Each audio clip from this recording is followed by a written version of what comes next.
CBI കുറ്റപത്രം സമർപ്പിച്ചതിന് പിന്നാലെ ISRO ചാരക്കേസ് ഗൂഢാലോചന വീണ്ടും ചർച്ചയാവുകയാണ്.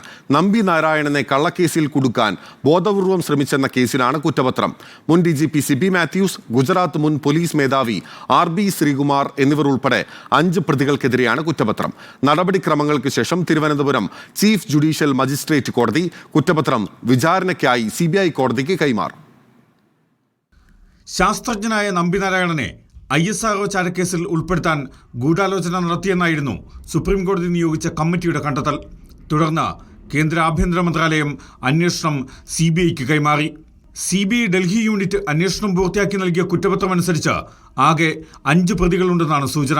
കേരള പോലീസിലെയും IBയിലെയും മുൻ ഉദ്യോഗസ്ഥരാണ് പ്രതിപ്പട്ടികയിലുള്ളത്. മുദ്രവെച്ച കവറിലാണ് അന്വേഷണ ഏജൻസി കുറ്റപത്രം തയ്യാറാക്കി കോടതിയിൽ നൽകിയത്. ഈ സാഹചര്യത്തിൽ കുറ്റപത്രത്തിലെ വിവരങ്ങൾ പുറത്തുവരാൻ വൈകും. പ്രതികൾക്കെതിരെ ഇന്ത്യൻ ശിക്ഷാ നിയമത്തിലെ ജാമ്യമില്ലാ വകുപ്പുകൾ ചുമത്തിയാണ് കുറ്റപത്രം നൽകിയത്. ക്രിമിനൽ ഗൂഢാലോചന, പൊതുസേവകൻ തെറ്റായ രേഖ തയ്യാറാക്കി, ശിക്ഷയിൽ നിന്ന് രക്ഷിക്കുന്നതിന് വ്യാജരേഖ തയ്യാറാക്കി തുടങ്ങിയവയാണ് പ്രതികൾക്കെതിരെ ചുമത്തിയ പ്രധാന കുറ്റങ്ങൾ.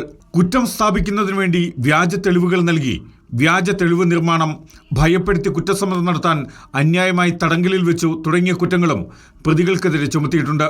കുറ്റപത്രം അംഗീകരിച്ച ശേഷം നടപടിക്രമങ്ങളുടെ ഭാഗമായി കേസ് വിചാരണ കോടതിക്ക് കൈമാറും.